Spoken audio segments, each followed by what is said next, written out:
मेरा जन्म हुआ द्रवण देश में, महाराष्ट्र में मैं थोड़ी थोड़ी पुष्ट हुई। हमारे महाराष्ट्र में सबसे ज्यादा अच्छे ऊंचे संत हुए हैं ज्ञानेश्वर महाराज, तुकाराम जी, नामदेव जी, ये जितने ऊंचे ऊंचे संत हुए हैं। तो वहां भक्ति को बल मिला। भक्ति कह रही है महारानी, भक्ति महारानी। यहाँ दक्षिण में ही, द्रवण देश मतलब दक्षिण में ही तो भक्ति, सबसे ज्यादा भक्ति का हम अगर ईमानदारी से कहें तो नॉर्थ में उतना भक्ति का वो नहीं है प्रभाव जितना कि यहाँ पर है। यहाँ के मंदिरों में जितना भव्यता है, यहाँ के मंदिरों में जितनी शुचिता है, उतनी हमारे यहाँ अब नहीं रही, क्योंकि जन्म भक्ति महारानी का यही हुआ। महाराष्ट्र में पुष्टता मिली, लेकिन गुजरात में पहुंचते पहुंचते और मैं जर्जर हो गई। आज लगता है कि गुजरात का माहौल ऐसा है, गुजरात में घर घर में भक्ति है। उस समय पर रहा होगा, गुजरात का नाम शायद गुर्जर प्रदेश पहले जो था वो रहा होगा गुर्जर लोगों का।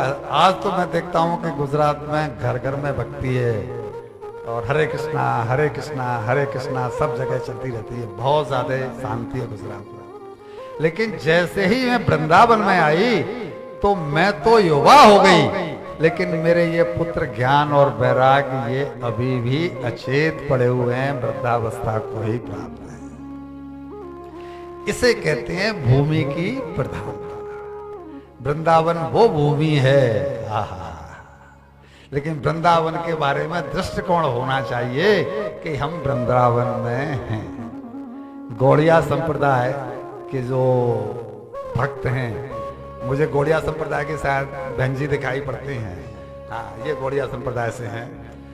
क्या इस समय तो कार्तिक के महीने में वहां पर क्या रौनक है जी, इसका कोई जवाब नहीं। नारद जी कहते हैं कि वो भक्ति महारानी ने मुझसे कहा कि मैं तो युवा हो गई, लेकिन मेरे ये पुत्र अभी भी यों की तो पड़े हैं। ये जो वृंदावन की भूमि है ना, ये प्रेम की भूमि है। अयोध्या की भूमि काहे की है? तप की भूमि है। अयोध्या में आप देखेंगे साधु संतों को बड़ी बड़ी जटाएं होंगी और तपस्वी होंगे। वृंदावन में तपस्वी शायद उतने न हो, लेकिन प्रेमी बहुत होंगे। भगवान के याद कर करके आंसू बहा रहे हैं, रेत में पड़े हैं, ब्रजरज में पड़े हैं। ये भूमि की विशेषता वृंदावन की है। काशी ज्ञान की भूमि है और कुरुक्षेत्र कर्म की भूमि है। हर भूमि की अलग अलग विशेषता होती है। इस भूमि की, रामेश्वरम धाम की भूमि की विशेषता वैसे तो हमने ग्रुप में जो डाली थी उसमें पूरा वृत्तांत दिया ही था, पर ये जो भूमि है, ये भूमि के बारे में तो कहा ही क्या जाए, क्योंकि इसको तो प्रमाणक भगवान राम ने स्वयं ही कर दिया है। शंकर जी की प्रार्थना, शंकर जी की पूजा करके रामेश्वरम की स्थापना करके। इस भूमि की तो खैर कहा ही क्या जाए। तो वो कहते हैं कि श्रीमद् भागवत का सिद्धांत है कि जैसे भोजन के प्रत्येक ग्रास में हमें 3 चीज प्राप्ति होती है। हम भोजन करते हैं, पहला कौर मुंह में डाला तो एक तो तुष्टि, एक संतुष्टि और एक क्षुधा निवृत्ति। भूख खत्म हो गई, टकार आई, संतुष्टि हुई, और एक तुष्टि यानी पुष्टि। ये तीनों चीजें जैसे हमें एक साथ प्राप्त हो दी जाती हैं पहले कौर से ही, वैसे ही इस श्रीमद् भागवत का सिद्धांत है कि इसके वक्ता को और इसके श्रोता को इन तीनों की प्राप्ति होनी ही चाहिए। अगर वो भोजन कर रहा है तो जैसे 3 चीज मिलेंगी, ऐसे ही जो इसको श्रवण कर रहा है तो उसके अंदर भी ईश्वर की प्रेम और एक ज्ञान और वैराग्य का उदय, ये तीनों होना ही चाहिए। अब मेरे सामने बैठे हैं 70 साल के भी, 80 साल के भी, हो सकता है कोई 90 साल का भी हो, 7 दिन कथा सुन के भी, और उनको ये ख्याल नहीं आ रहा है कि हमें 2-5 साल में ही और हमारे लिए विमान आने वाला है, और फिर भी दुकान पर वो भोजन लेकर के पहुंच रहे हैं। तो इसका मतलब है कि उन्होंने प्रामाणिकता से ड्यूटी है ना साहब, बाल बच्चे जाके दुकान खोलें और हम बड़े बूढ़े उनके लिए भोजन का डिब्बा लेकर के प्रामाणिकता से कथा को नहीं सुना गया, यानी प्रामाणिकता से भोजन नहीं किया गया, न तीनों की जैसे पुष्टि वहां हो गई, नहीं ऐसा कुछ यहां प्राप्त होगा। यदि भजन प्रामाणिकता से हो रहा है तो प्रत्येक नाम में भक्ति परेशानुभवो विरक्ति रम्यत चैवत्रक एक काल, ज्ञान वैराग्य और भक्ति की प्राप्ति होनी ही चाहिए। ऐसा नहीं हो सकता कि कहीं आग नहीं लगी हो और धुआं उठ रहा हो, ऐसा नहीं हो सकता। यह स्थिति हमारी ही है, भक्ति तो हम में भी है। भक्ति न होती तो हम रामेश्वरम धाम में आते क्यों? भक्ति तो हम में भी है, लेकिन हम में क्या नहीं है? ज्ञान और वैराग्य से हमने दूरी बनाई हुई है। और एक बात जवाब दीजिए कि अगर ज्ञान और वैराग्य नहीं है तो भक्ति को संपूर्णता मिलेगी कैसे? किसी भी माँ का, चाहे वो 30 साल की हो चाहे वो 60 साल की हो, अगर बेटा दुखी है, बेटे तो ढोल रहे मांगते हुए, तो माँ क्या खुशियां मनाएगी? भक्ति महारानी का दुख यह है कि मेरे बेटे जर्जर हैं। हम लोगों में अगर वैराग्य की अंकुर फूट जाए तो फिर समझ में आएगा ना कि मैं इस पैसे का करूंगा क्या? मैं क्यों नहीं वो काम करूं जिससे मेरे जीवन में प्रेम की वृद्धि हो, और प्रेम की वृद्धि केवल श्रवण से ही होगी। कथा, सत्संग, राम कथा, XYZ कुछ भी सुनते रहेंगे तो प्रेम की वृद्धि होगी, नहीं तो नहीं होगी। लेकिन देखते हैं कि साहब लोगों को यही नहीं मालूम कि श्रीमद् भगवत गीता क्या है और श्रीमद् भागवत क्या है। भगवत गीता का और भागवत का अंतर ही नहीं पता। आप बनियों के पैसे से, हम वक्ता तो करोड़पति छोड़ो अरबपति हो गए, वक्ता तो हम अरबपति हो गए, और श्रोता को अभी तो यही नहीं मालूम है कि भगवत गीता में और भागवत में फर्क क्या है। उनसे पूछो कि आपने कितनी कथा सुन ली, तो थे के जानो, माने कोई कह रहा है 50, कोई कह रहा है 200, कोई कह रहा है इतनी तो मैंने करा डाली, इतनी करा डाली, लेकिन अभी तक उनको यही नहीं मालूम है। इसका अर्थ सीधा सीधा है कि चूंकि वैराग्य जीवन में हमारे में नहीं है, इसलिए भक्ति अपना प्रभाव नहीं दिखा पा रही। भक्ति प्रभाव, भक्ति फलित तभी होगी, भक्ति प्रसन्न तभी होगी जबकि हमारे जीवन में वैराग्य की उत्पत्ति हो। देखो बहनों भाइयों, ये भक्ति हलवा है, हलवा। हलवा में उसमें जो पड़ने वाली वस्तु है उनका भाव नहीं देखा जाता कि घी तो है 600 रुपए किलो और पानी मिल रहा है फोकट में, शक्कर है 40 रुपए किलो और घी है 600 रुपए किलो, तो कोई कहे कि हम तो केवल घी में ही हलवा बनाएंगे, पानी नहीं डालेंगे तो बन जाएगा? शक्कर के बिना बन जाएगा? ये कॉम्बिनेशन देखा जाता है। जैसे पानी की भी आवश्यकता है। आप बहुत पैसे वाले हैं, आप एक कनस्तर घी डाल सकते हैं, लेकिन हलवा में तो पानी भी पड़ेगा, शक्कर भी डालनी ही पड़ेगी, कॉम्बिनेशन चाहिए। उसी तरह भक्ति को अगर हलवा की तरह से इसका रस लेना है तो वैराग्य और ज्ञान रूपी जल भी इसमें पड़ना ही चाहिए। इसके बिना भक्ति जो है ना वो अपना असर दिखा नहीं पाएगी, हम प्रयास चाहे जितने कर रहे हैं। एक बड़े घर की बहू नई नई आई और उसने कहा कि मेरे ससुर तो बहुत पैसे वाले हैं, और हमारे घर में जो एक्वेरियम है ना, मछली का जो एक्वेरियम, क्या कहते हैं उसको, एक्वेरियम, बोला हमारे ससुर साहब कितने कंजूस हैं। क्यों? बोला पानी में डाल लगा मछलियों को, और पैसा इतना दुनिया भर का है, तो उसने रात को सोते समय पानी निकाल दिया और दूध भर दिया। पैसे वाले हैं, पानी निकाल दिया और दूध भर दिया। हमारे घर की मछली पानी में काय को रहे, सुबह जब देगी तो ऐसे नहीं, इसमें सब कुछ पड़ेगा तब बात बनेगी। और वही फॉर्मूला भक्ति में है, सब कुछ चाहिए इसमें। नारद जी बोले कि आप कहीं नहीं जाएं भक्ति महारानी से। उन्होंने बोला कि मैं अब छोड़ के जाना चाहती हूँ वृंदावन, यहां पर मेरे बच्चे वृद्ध हो गए हैं। तो नारद जी ने बोला कि आप कहीं नहीं जाएं, ये वृंदावन बहुत अच्छी जगह है। वृंदावन छवि कहा कहूं। जय हो जय हो। नारद जी कह रहे हैं कि वृंदावन छवि कहा कहूं, कहतन बनते बैन।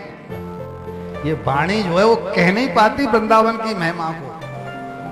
वृंदावन छवि कहा कहूं, कहतन बनते बैन। नैनन के जिभ्या नहीं और जिभ्या के नहीं।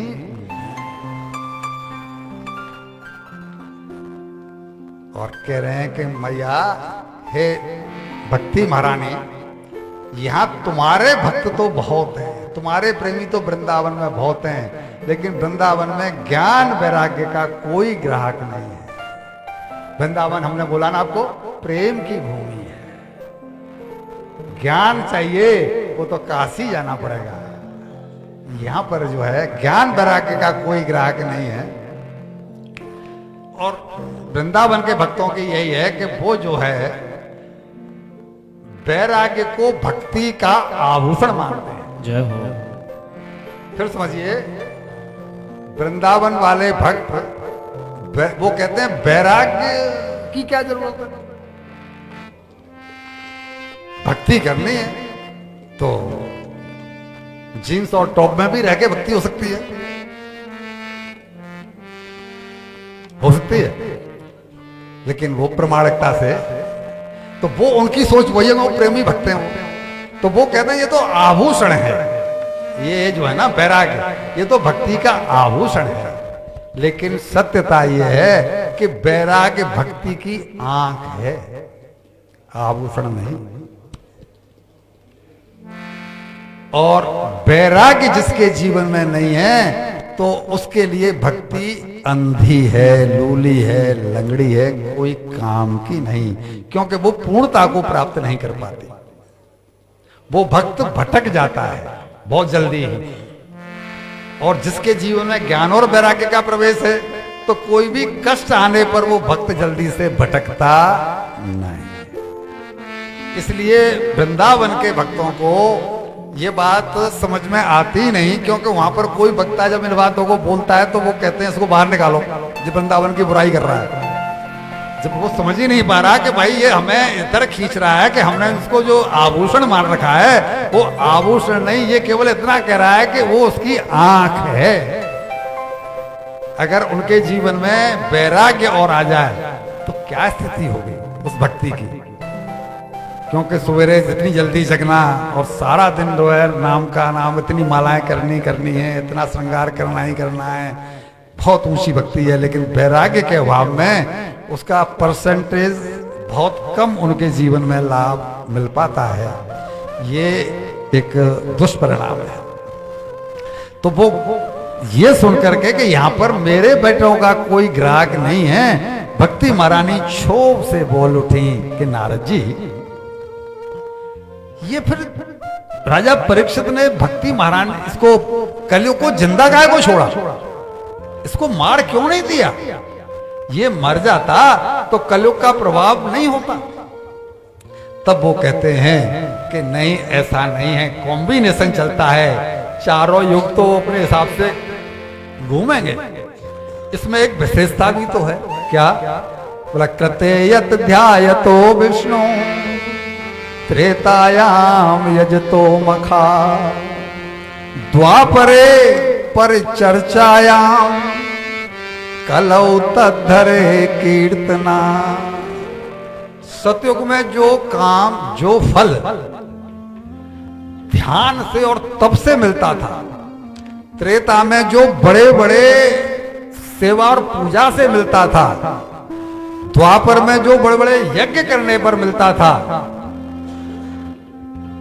त्रेता में जो बड़े बड़े यज्ञ करने पर मिलता था, द्वापर में जो सेवा पूजा करने से मिलता था, वो कलयुग में केवल भगवान नाम से ही मिल जाता है। कलयुग केवल नाम आधारा, सुमिर सुमिर नर उतरयो पारा। राम नाम के जाप से मिटता हर संता, कलयुग में हर शास्त्र से बड़ा नाम का जाप। जय हो। कोई शास्त्र मत पढ़ो, केवल राम राम राम राम बहुत हो गया। हरे नाम केवलम, कलौ नास्तेव नास्तेव गतिरन्य था। कलयुग में दूसरी कोई गति है ही नहीं, कोई चीज शुद्ध नहीं है, न यज्ञ हो पाएगा न कुछ और हो पाएगा, लेकिन नाम का सुमरन लगातार हो सकता है। संतों ने एक बड़े पते की बात और भी कही है, नृणाम जन्म सहस्त्रेण भक्तौ प्रीतर हे जायते, कलौ भक्ति भक्त्या कृष्ण पूरा स्थिति। कलयुग में जीव की सहस्त्रों जन्मों के पुण्य से तो भक्ति भजन में प्रीति होती है। कोई कोई क्यों दिखाई पड़ता है जो भजन में लीन है, सब क्यों नहीं दिखाई पड़ते? तो फिर सुबह वाली बात आ जाएगी। करोड़ों जन्मों के बाद तो ईश्वर में मतलब भक्ति में प्रीति होती है, और यदि हो जाए तो वही ये भक्ति उसको श्री कृष्ण के धाम में ले जाकर के पहुंचा देती है। कुछ अलग से करने की जरूरत नहीं है। इसके इसी गुण के कारण राजा परीक्षित ने कलयुग को मारा नहीं, कि बहुत सस्ता सौदा है कि थोड़े से प्रयास से ही और जीव को तरने का अवसर मिल जाता है। और एक बात इन्होंने जो हमने आपको 5 मिनट पहले सुनाई थी कि कलयुग के मनुष्यों के पास विवेक भी तो है। नारद जी कह रहे हैं क्या कि ये माना कि कलयुग है, ये बात आपसे कही जा रही है। आप ऐसा मत समझ लो कि वो नारद जी भक्ति महारानी से कह रहे हैं। ये बात हमसे आपसे कही जा रही है कि कलयुग के मनुष्यों के पास विवेक भी तो है, वह उसका उपयोग करके कलयुग को प्रभाव ही ना होने दें। अच्छा, कलयुग का प्रभाव हम पर क्यों हो रहा है? क्योंकि पुष्पा ने देख लिया कि शीला भी कर रही है तो मुझे क्या तकलीफ, शीला ने देख लिया कि मीना भी कर रही है तो मुझे क्या तकलीफ, मीना ने देख लिया कि पार्वती कर रही है तो मुझे क्या तकलीफ। और परिणाम क्या हो रहा है? कोई ये नहीं कह रही है कि वो क्या कर रही है इससे मुझे क्या मतलब, ये क्या कर रही है मुझे क्या मतलब, या ये क्या कर रहा है मुझे क्या मतलब। मैं तो अपने विवेक का प्रयोग करके जो मेरे हित में मैं वो करूं ना। लेकिन भेड़ चाल के चक्कर में और सब गड़बड़ होता चला जा रहा है। जो न पहनना चाहिए वो हम पहन रहे हैं, जो न खाना चाहिए वो हम खा रहे हैं, जो न पीना चाहिए वो हम पी रहे हैं, जिन सीढ़ियों को नहीं चढ़ना चाहिए हम उन सीढ़ियों को। तो ये विवेक का प्रयोग कहां पर होगा भाई? नारद जी कह रहे हैं कि मनुष्यों के पास, कलयुग के मनुष्यों के पास विवेक भी तो है, वो उसका उपयोग करें, और वो करें नहीं जो उनके लाभ में नहीं है। तो कलयुग क्या बिगाड़ लेगा? कलयुग आकर के किसी का हाथ पकड़ता है कि तू इस काम को मत करे, तो जवाब हुआ कि नहीं ऐसा तो नहीं करता। तब वो नारद जी उन्हें आश्वासन देते हुए बोले, देवी तुम चिंता मत करो, मैं तुम्हारे लिए कुछ करता हूं। और यहां तो ये लिखा है जी कि उन्होंने ये भगवान को साक्षी करके ये व्रत ले लिया कि मैं तुम्हें गेहे गेहे जने जने, घर घर में और जन जन में स्थापित करके रहूंगा। अगर मैं सत्य में प्रामाणिकता से भगवान का भक्त हूं तो इसका अर्थ क्या हुआ? भगवान की सौगंध हो गई नहीं हो गई? हम क्या कहते हैं, मैं फला वंश का अगर वंशज हूं, हैं फला वंश का व्यक्ति हूं, तो मैं कहता हूं कि मैं इस काम को करके रहूंगा।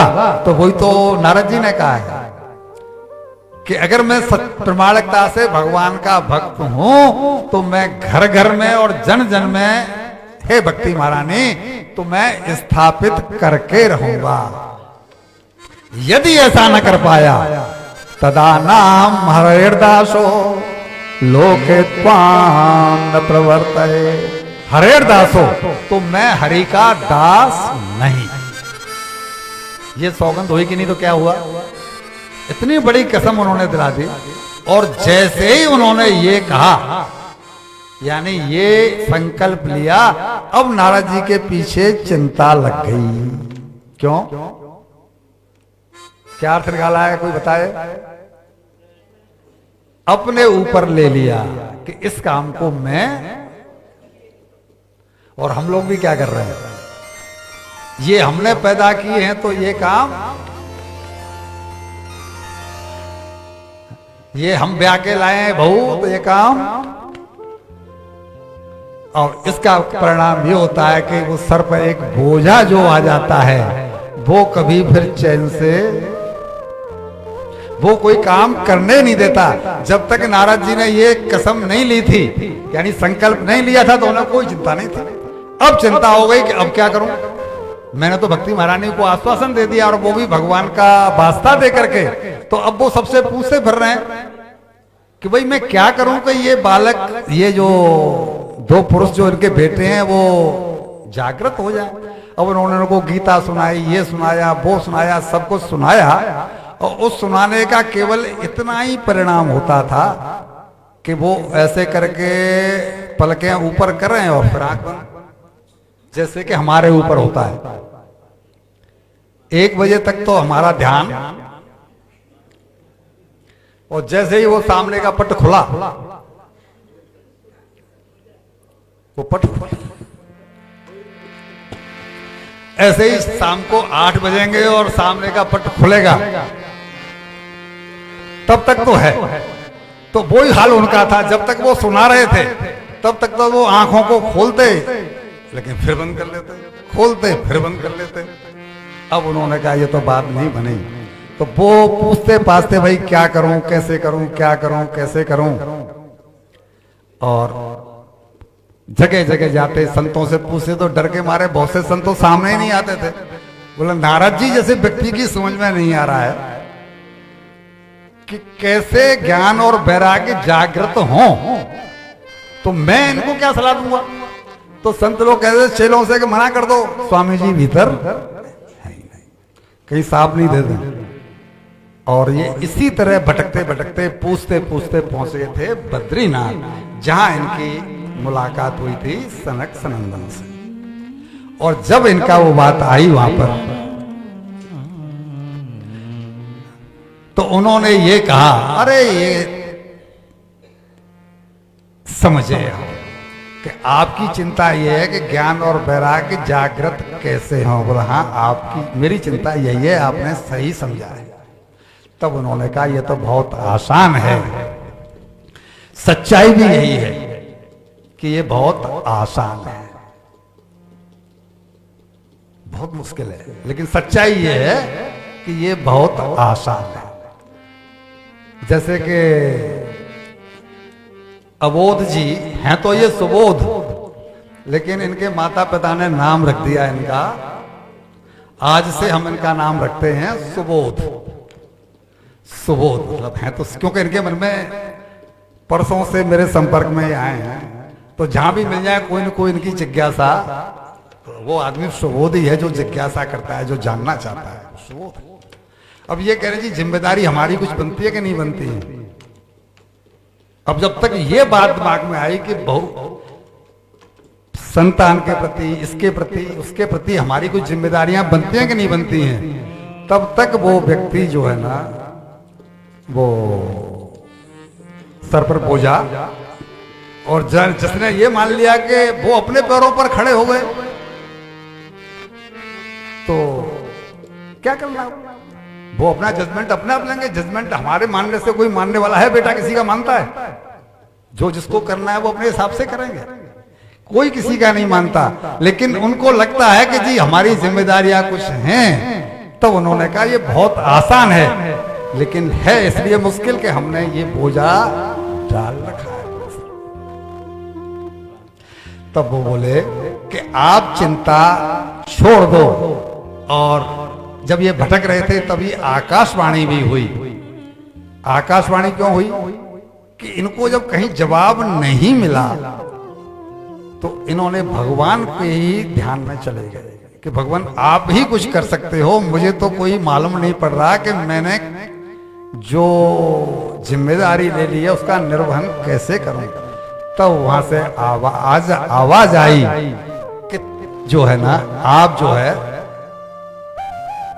भगवान ने जो भविष्यवाणी की, ठीक है ना, तब इन्होंने भगवान ने कहा कि आप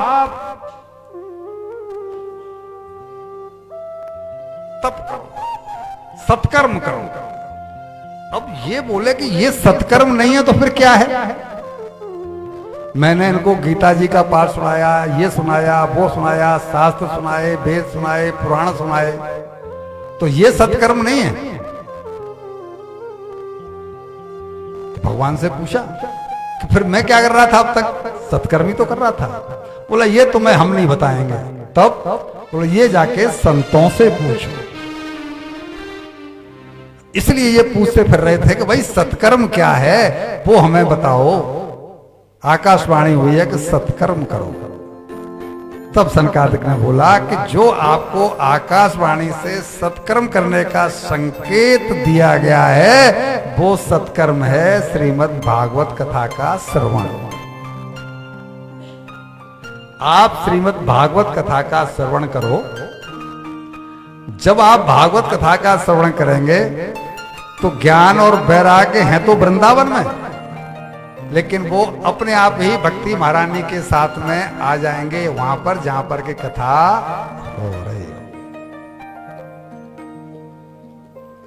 तब बोले कि वो कथा फिर आप ही सुनाओ। अब मैं ढूंढने कहां जाऊं कथावाचक को? वो कथा भी आप ही सुनाओ और ये भी बताओ कि कथा को हम करें कहां, सुने कहां। तब सनकादिक ने इनको बोला कि हरिद्वार में गंगा तट पर और जो आनंद तट है वहां पर इस आयोजन को करिए।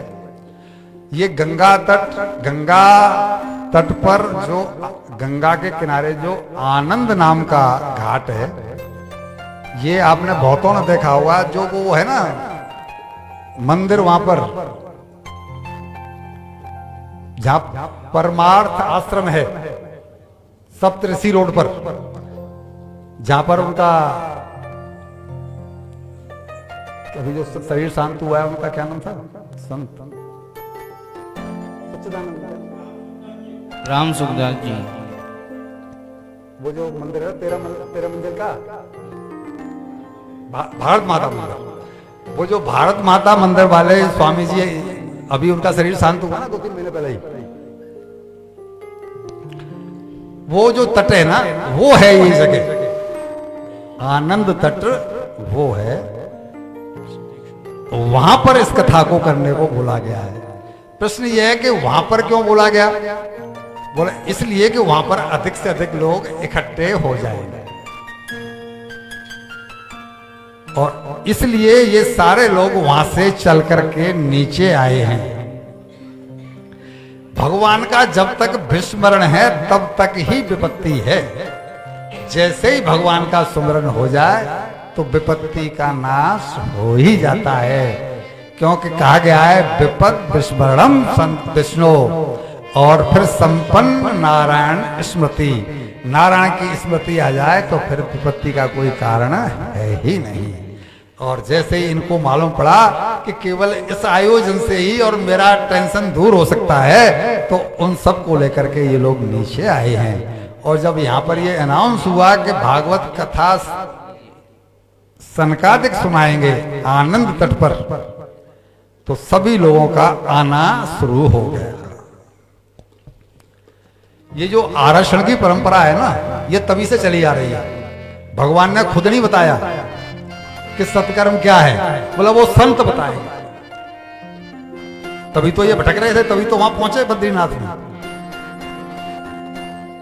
और यहां पर वही हुआ कि ये सब लोग कर फिर नीचे आए हैं और ला करके यहां पर जैसे ही व्यासपीठ पर सनकादिक मुनि बैठे हैं, सनकादिक मुनि जो बैठे हैं तो उन्होंने कथा को करना शुरू किया है। और कथा जब शुरू हुई है तो वहां पर एक प्रश्न पैदा हुआ। नारद जी ने ये प्रश्न पहले ही कर डाला था कि ये बताइए कि कथा में ऐसी क्या बात है जो आप कह रहे हैं कि इस कथा से, श्रवण से और भक्ति महारानी ज्ञान और वैराग्य को लेकर के और वहां पहुंच जाएंगी गंगा तट पर। ऐसी भागवत कथा में क्या विशेषता है? जो मैंने सुनाया था वो भी तो पुराणों का और शास्त्रों का ही, गीता क्या है या ये जो मैंने बताया। तब उन्होंने कहा कि वो है तो वही चीज, लेकिन ये सार सार है, उसमें विस्तार है।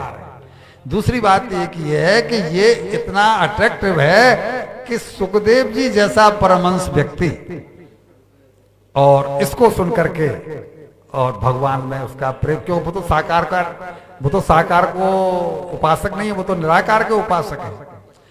और ये भी इनको शंका हुई कि भागवत कथा के बारे में जो आप कह रहे हो कि इसमें ऐसी है वैसी है, तब उन्होंने कहा कि ये भागवत कथा को तो आपने ही सुनाया है व्यास जी को। सनकादिक कह रहे हैं कि भगवान नारायण ने सुनाई ब्रह्मा जी को, सुबह बताया था ना, ब्रह्मा जी ने सुनाया था आपको और आपने सुनाया वेद व्यास जी को और आपने उसका विस्तार करवाया। तो ये भागवत कथा वही तो है। आपने ही तो तब कहा था कि आपके चित्त को शांति इसलिए नहीं मिल रही है कि आपने भगवान के गुणों का गान नहीं किया है। आपने और सारी बातें तो बहुत कही, उन्होंने उससे पहले महाभारत ग्रंथ लिखा है। महाभारत ग्रंथ को हम पंचम वेद कहते हैं। तो बोला महाभारत जैसा ग्रंथ लिख करके भी जब उनको मन में शांति नहीं हुई तब उन्होंने कारण जानना चाहा। तब इन्होंने कहा कि भगवान की लीलाओं का आपने वर्णन नहीं किया, इसलिए भागवत का सृजन करो, भागवत कथा का सृजन करो। तभी तो उन्होंने लिखा था और ये वही तो भागवत है, इसलिए इसके ऊपर आप शंका मत करिए। आप तो पहुंचिए, कथा को श्रवण करिए और वो सब कुछ अपने आप हो जाएगा। और वहां उन्होंने सुनाया भी है कि वो ज्ञान और वैराग्य, तो क्या ज्ञान और वैराग्य की जो प्रतिमूर्ति थे, कौन? सुखदेव जी। सुखदेव जी एक ऐसे संत हुए हैं कि ये 12 साल तक मां के उदर में रहे। देखो फिर हम पीछे जाएंगे, वो जो शंकर जी ने, जहां सुबह हम जाएंगे, शंकर जी ने जो अमर कथा सुनाई है वो है क्या? किसी ने आज तक सुनी है? अच्छा, अमर कथा कहीं पर हुई है? भागवत कथा होती है, राम कथा होती है, ये होती है, कहीं अमर कथा हो रही है कहीं? वो जो अमर कथा है वो यही भागवत कथा है। जो अमर कथा का वर्णन आता है ना, वो यही भागवत कथा है। और जब वो इसको शंकर जी सुना रहे थे, पार्वती जी सुन रही थी, तो शंकर जी ने बोला कि देवी, तुमने मुझसे अमर कथा के बारे में पूछ तो लिया है, लेकिन कथाओं में अक्सर नींद आ जाती है। प्रभु जी इसलिए पीछे बैठे हैं कि जो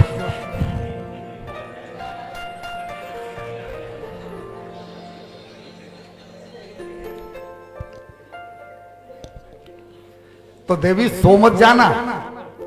तो बोला नहीं नहीं, कैसी बात कर रहे थे, नहीं सोंगे नहीं। और जब इन्होंने कथा सुनाना शुरू किया तो बोला इसका प्रमाण यह कि तुम हुंकारा भरती जाना, बोला हाँ ठीक। और जैसे ही उन्होंने ये कथा शुरू की तो पार्वती जी हुंकारा भरना शुरू किया। लेकिन कथा ने अपना प्रभाव दिखाया और उनको नींद आ गई। लेकिन वहां पर एक तोते का अंडा जो पूरी तरह से विकसित नहीं हुआ था, वो वहां पर एक घोंसले में रखा रह गया। और सबको भगवान शंकर ने आवाज करके त्रिशूल से और सबको भगा दिया था कि यहां कोई दूसरा सुन नहीं ले। क्या कह रहे हैं हम कि अमर कथा को कोई दूसरा, ये दृष्टिकोण किसका है? लेकिन रोटी राम का दृष्टिकोण क्या है कि सब सुन लें, सब सुने और अधिक से अधिक सुने, ठीक है ना? तो हमारा ऐसा कहना नहीं है भाई, सुनिए इसको। और वो इसलिए वो अंडे ने वो अंडा डेवलप हो गया क्योंकि कथा अपना प्रभाव दिखा रही थी। समय से पहले कुछ बच्चे मैच्योर हो जाते हैं। बहुत सी लड़कियां मां नहीं रही तो वो 12 साल की उम्र में ही, 10-12 साल की उम्र में ही लड़कियां खाना बनाना सीख जाती हैं और व्यवहार निभाना सीख जाती हैं। क्यों? कि जिम्मेदारी आकर के पहले ही पड़ी और वो मैच्योर हो गई। ऐसे ही अमर कथा सुनने से वो जो अंडा था वो मतलब बढ़ गया और वो मैच्योरिटी को पा गया। यानी जिस समय जो उनका समय होता था, हमारा 9 महीने का समय है, ऐसे उसका अंडे का जो भी रहा, और वो उसमें से जो बच्चा निकला वो हूं करना उसने शुरू कर दिया। जब कथा शंकर जी ने पूरी सुना दी तब देखा तो पार्वती जी तो सोई हुई है और हूं की आवाज आ रही है। तो उनको ये हूं की आवाज कहां से आ रही है? फिर पार्वती जी सोई हुई हैं तो जब देखा तो एक तोता ऊपर बैठ करके पेड़ पर और वो हुंकारे भर रहा था। तब शंकर जी ने कहा कि ये तो गलत हो गया, इस तोते ने कथा सुन ली और पार्वती जी ने सुनी नहीं है। तब वो लेकर के पीछे पीछे त्रिशूल भागे उसको मारने के लिए। तब ये जो तोता है, ये तोता है शुक। शुक को हम तोता कहते हैं ना। और जरा पीछे जाएं तो ये शुक है राधा रानी का शिष्य। जहां बैकुंठ में राधा और कृष्ण रहते हैं तो ये शुक वहां पर कृष्ण इससे पहले करता था ये राधे राधे राधे। राधे रानी ने देखा कि ये तो राधे राधे करते ही रह जाएगा, इसको भगवान कृष्ण के चरणों में पहुंचा दूं। क्योंकि राधा रानी तो आखिर में है तो माया, ब्रह्म तो भगवान कृष्ण ही है। तब उन्होंने बुलाया एक दिन, पुत्र आओ मेरी हथेली पर बैठो। ये सुख उनकी हथेली पर बैठा और फिर बोला कि तुमने राधे राधे उच्चारण बहुत कर दिया।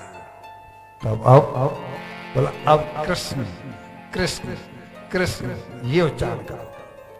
अब मेरे महल में नहीं, कृष्ण के महल में जाकर के उच्चारण किया करो।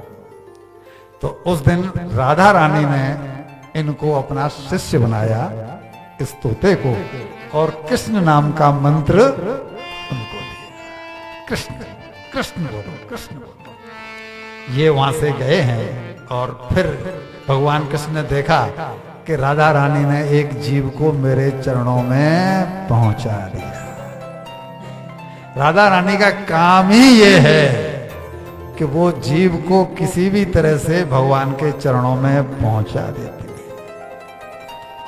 आज राधे राधे जो लोग करते हैं वृंदावन में, उनका उद्देश्य ये है कि जहां राधे हैं वहां श्याम तो फिर मिल ही जाएंगे।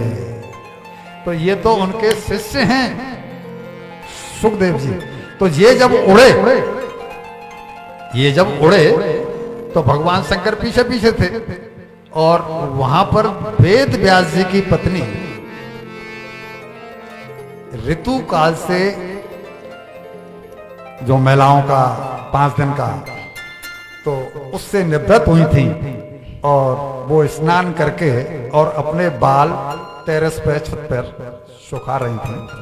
और ऐसे करके उन्होंने बालों को पीछे किया तो ये सूक्ष्म रूप धारण करके उनके हृदय में ही प्रवेश करके, मुख में प्रवेश करके ये वेद व्यास जी के जो पुत्र सुखदेव जी हैं, ये इनकी कथा हम सुना रहे हैं। वो अमर कथा सुन करके ये उनके मुख में प्रवेश करके बहुत सूक्ष्म रूप धारण करके अब शंकर जी मजबूर हो गए, क्योंकि वो अंदर चले गए थे। और इसके बाद में शंकर जी तो शांत हो गए, चले गए वहां से। लेकिन ये 12 साल तक मां के उदर से बाहर नहीं आए। इनकी पत्नी वेद व्यास जी की अपने पति से बोली, यानी वेद व्यास जी से, कि अब मुझे कष्ट होता है 12 साल तक गर्भ को धारण करके, ये बालक कब बाहर आएगा। उन्होंने, वेद व्यास जी तो भगवान के ही अवतार हैं, उन्होंने इनसे प्रार्थना की कि पुत्र तुम बाहर क्यों नहीं आ रहे हो, 9 महीने का समय होता है, तुमने 12 साल ले लिए, इसके पीछे क्या कारण है। तब इन्होंने बोला कि मुझे संसार में आते ही माया घेर लेगी। ये माया का चक्कर, जैसे ही बालक मां के उदर से बाहर आया और माया ने अपना जाल, जब तक मां के गर्भ में बालक होता है उसकी डोर भगवान से लगी होती है। कहते हैं ना, हे प्रभु मुझे इस नरक से बाहर निकालो, अब मैं ये भूल नहीं करूंगा। हम सब भगवान से ये वादा करके आए हैं कि अब हम ये भूल नहीं करेंगे, भजन करेंगे और तरने का प्रोग्राम बनाएंगे। लेकिन यहां पे आकर के हमको किसी को याद है क्या?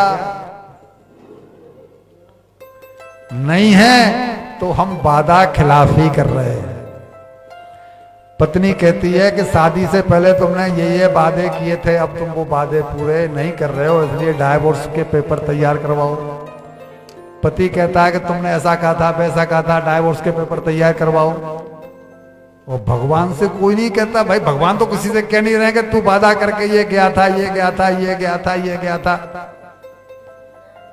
लेकिन भगवान भले ही नहीं कह रहे हैं, वो कह रहे हैं कि तुझे फिर वहीं पहुंचा के रहूंगा, जहां से बाहर निकाला था ना वहीं पहुंचा के रहूंगा। तू वादा खिलाफी कर तो रही है, कर तो रहा है, मत भूलिए कि हम वादा करके आए। तो इन्होंने कहा कि माया मुझे घेर लेगी,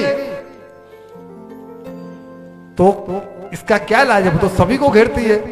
बोला मैंने तो अमर कथा सुनी, मैं तो भागवत कथा सुन करके आया हूं, मैं माया में क्यों फंसूं? इट मीन्स विवेक का उपयोग। मैं माया में क्यों फंसूं? मुझे नहीं आना बाहर। नरक नरक उसको महसूस होता है जो अपने आप को अज्ञानी मान के बैठा हुआ है। सुखदेव जी के लिए काय का नरक है? वो तो गर्भावस्था में है, उल्टे लटके हुए हैं, फिर भी स्वर्गीय है। क्यों? कि वहां भी भगवान का चिंतन हो रहा है। बोला मैं नहीं आऊंगा। बोला भाई मां को तकलीफ हो रहा है, कोई तो रास्ता होगा। बोला भगवान आकर के मुझसे वादा करें कि मेरी माया तुझे नहीं व्यापेगी, तो मैं बाहर आऊं। वेद व्यास जी ने भगवान से यह प्रार्थना की है कि प्रभु मेरी पत्नी बहुत दुखी, बहुत दुख पा रही है, आप कोई कृपा करो। एक बोला क्या? कि आने वाली संतान को ये आश्वासन दे दो कि आपकी माया उसे नहीं व्यापेगी। ये पद्म पुराण का है सारा दृष्टांत जो हम अब ये सुना रहे हैं, पद्म पुराण का ये। तो भगवान आए हैं और उन्होंने उनकी पत्नी के उदर पर दृष्टिपात करते हुए कहा है कि नहीं बालक तुम बाहर आओ, तुम्हें मेरी माया नहीं व्यापेगी, मैं तुम्हें आश्वासन देता हूं। और ये 12 साल के बाद प्रसूति वायु चली, ये बाहर आए और बाहर आते ही नाल को अपने हाथ से काट करके, कितनी विलक्षण बात है, मां के साथ जो नाल जुड़ा हुआ है उसे अपने हाथ से काट करके और नाल को अपने कंधे पर डाल करके और चल दिए। बोला कहां? भजन करने। वो संत हैं श्री सुखदेव जी।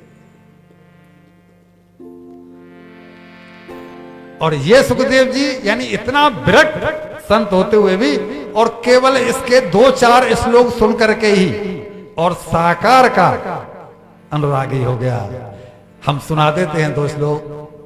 बरहा पीड़म नटवर वपु कर्णयो कर्णकारकम बिभ्रवदवास कनक कपिशम भेजयंती चमाला रंध्रान वास कनक रंध्रान बणयोर्धर सुतया पूर्यन ग्रोप वृंदई वृंदारण्यम स्वपदरमणम प्राविशत गीत कीर्ति। जिन्होंने कानों में कन्नेर के पुष्प लगाए हुए हैं और जिन्होंने ये धारण किया हुआ, वो धारण किया हुआ, ये सारी वेशभूषा का जो चित्रण भगवान का सब किया है, जब इन्होंने सुना है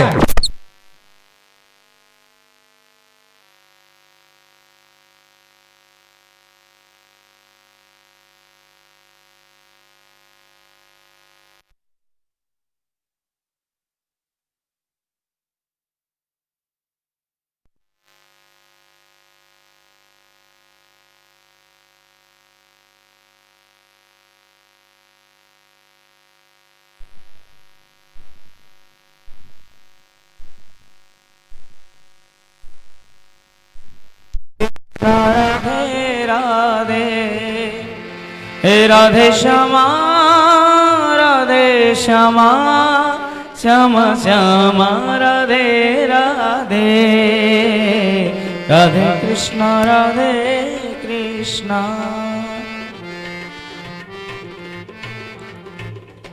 बोलिए श्री बांके बिहारी लाल की जय। तो जब सुखदेव जी ने गुफा में पड़े पड़े ये श्लोक सुने तो इनका ध्यान गया कि इतना सुंदर वो अगला श्लोक सुना नहीं पाए, लाइट चली गई। वो श्लोक कह रहा है कि जिसने पूतना राक्षसी ने जो विष लगा करके अपने स्तनों पर आई थी और उसको भी मां की गति दे दी, इतना कृपालु। तो ऐसे भगवान को छोड़ करके कोई काय को नरक में पड़ा है। और ये अट्रैक्ट हुए, पूछा, बाहर निकल के आए गुफा में से कि बालक हो, ये तुम किसके, ये कौन सा ग्रंथ है जिसके तुम श्लोक सुना रहे हो? ये तो बड़ा अच्छा चित्रण है। तब शिष्यों ने कहा, मतलब वेद व्यास जी ने जब इसकी रचना कर ली तो उन्होंने इसका योग्य पात्र कौन है जिसको मैं इस ग्रंथ को पढ़ाऊं, जो जनता में इसको सुना सके। जैसे अलग अलग भूमिका होती है, वेद व्यास जी लिख तो पाए लेकिन उनको सुनाने की कला, कोई सुना सकता है लेकिन लिख नहीं सकता।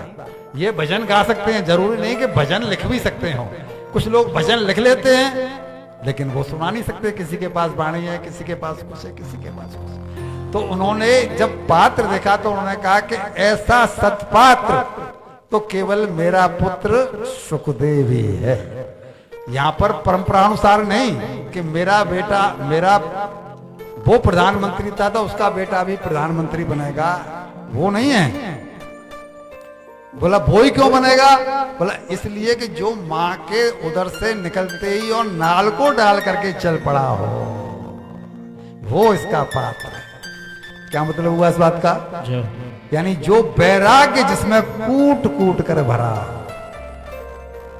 अगर वैराग्यवान नहीं है तो भागवत के कथा का वक्ता रस नहीं दे पाएगा। आवाज शांति, राममोहन बाबू पीछे जाओ, पीछे। हरे कृष्णा। वक्ता अगर, अच्छा भजन का बात है, वक्ता अगर वैराग्यवान नहीं है तो वक्ता की दृष्टि श्रोता की जेब पर, श्रोता अगर वैराग्यवान नहीं है तो श्रोता की दृष्टि वक्ता के मुंह से निकलने वाले दो एक शब्दों की लड़खड़ाहट पर रहेगी। अरे इसको क्या आता है, अभी लड़खड़ा गया, अभी किस ऐसा बोल गया, अभी वैसा बोल गया। सुखदेव जी को इसलिए चुना कि इतना वैराग्यवान है, जो मां के उदर से निकलते ही चल पड़ा, इसको ये रस पिलाऊं तो ये रस फिर जनता को जाकर के पिलाएगा तो लोग जो है वो आनंदित होंगे, इसके लिए चुना। और जब इनसे पूछा कि भाई ये कौन है, किस ग्रंथ के हैं, तब बोले कि ये हमारे गुरुजी ने लिखे हैं, उनका नाम है वेद व्यास जी। अरे बोला वेद व्यास जी तो मेरे पिताजी हैं। बोला जी ये तो हमको नहीं मालूम, लेकिन ये भागवत ग्रंथ के हैं और भागवत ग्रंथ वेद व्यास जी ने लिखा है। तो वो कहाँ है? बोला उनका आश्रम चलिए वहां पर है। व्यास गुफा कहां पर है?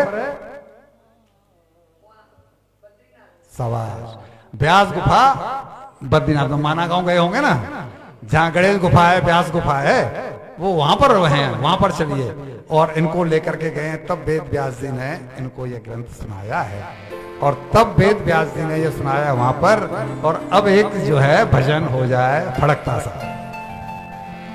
वो तेरे संग में रहेंगे ओ मोहना, तेरे संग में रहेंगे ओ मोहना, संग में रहेंगे ओ मोहना। गाइए, संग में रहेंगे ओ मोहना, ओ मोहना, ओ सोहना, ओ मोहना, ओ सोहना, तेरे संग में रहेंगे ओ मोहना, तेरे संग में रहेंगे ओ मोहना। जय हो, प्रेम से ताली सेवा करें सभी भक्त भजनों में।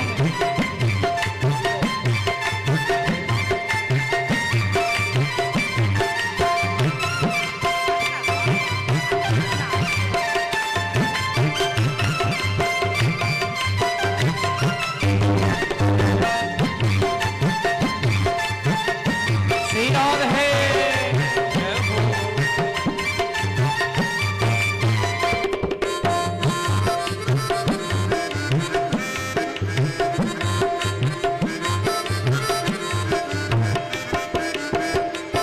तुम चंदन बनो मैं पानी बनूं, तुम चंदन बनो मैं पानी बनूं, तुम चंदन बनो मैं पानी बनूं, तुम चंदन बनो मैं पानी बनूं। और कहाँ मिलेंगे? मस्तक पर मिलेंगे ओ मोहना, मस्तक पर मिलेंगे ओ मोहना, तेरे संग में रहेंगे ओ मोहना, ओ मोहना, ओ सोहना, ओ मोहना, ओ सोहना, तेरे संग में रहेंगे ओ मोहना, तेरे संग में रहेंगे ओ मोहना। श्री राधे मस्ती में झूमते हुए।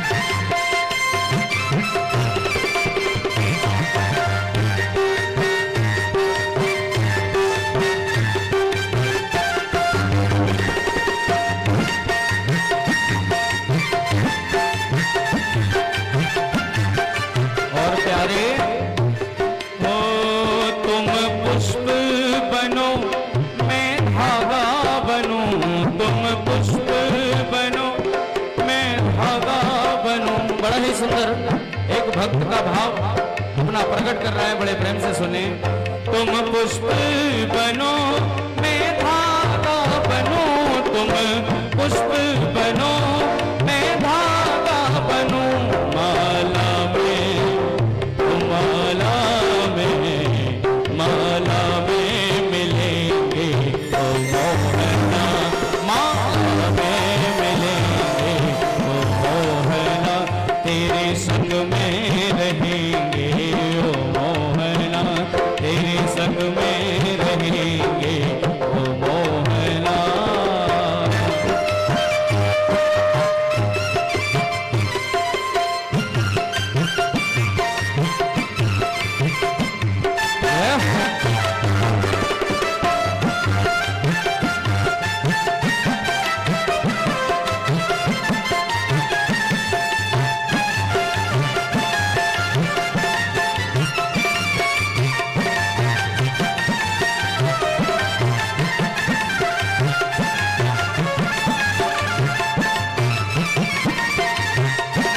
बिहारी लाल की जय हो।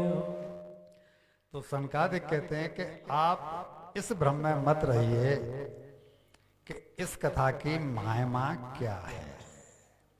आप तो बस पहुंचिए गंगा तट पर और वहां पर अपने आप ही भक्ति महारानी अपने दोनों पुत्रों को लेकर के पहुंच जाएंगे। यानी ज्ञान और वैराग्य दोनों ही युवा हो जाएंगे।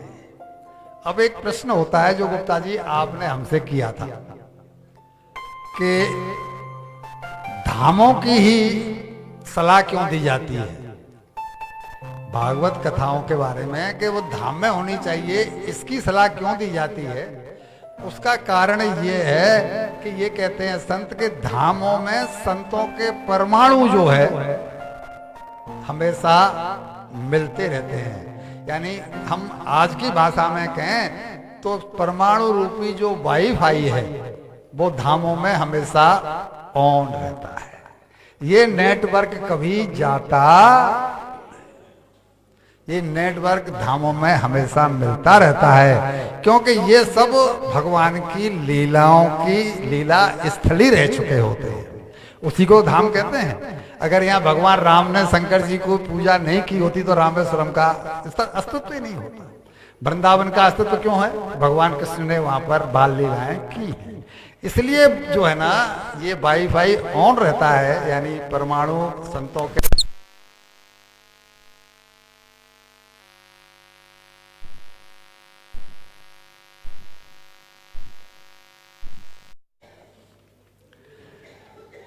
उन्होंने कहा है कि सदा से व्यास श्रीमद् भागवती कथा, इस कथा को तो सर्वदा सुनते रहना चाहिए, यानी इसका सेवन करते रहना चाहिए, क्योंकि इसके श्रवण से श्री हरि हृदय में आकर के विराजमान हो जाते हैं। सुबह जो हमने सुनाया था, कथा अगर हो रही है तो भगवत प्रेम की जागृति होगी ही।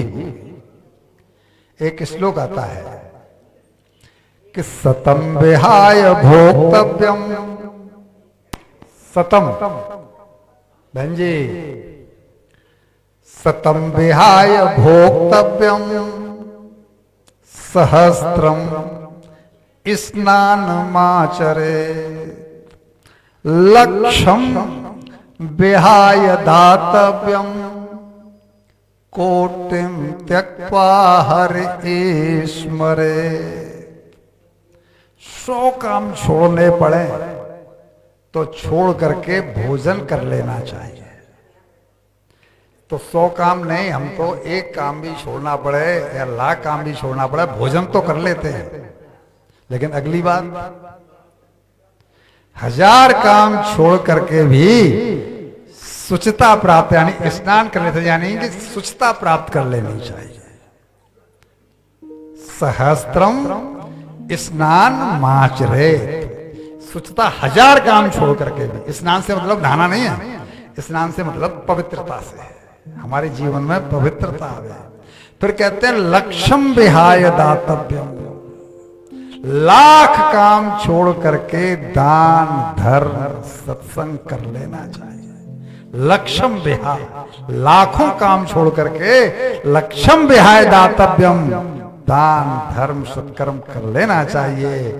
और कोटिम त्यक्त्वा हरि स्मरे, करोड़ काम छोड़ने पड़े तो भगवान का भजन करोड़ काम छोड़ के कर लो।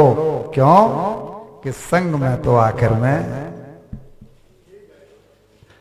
और तो कुछ जाने वाला है नहीं।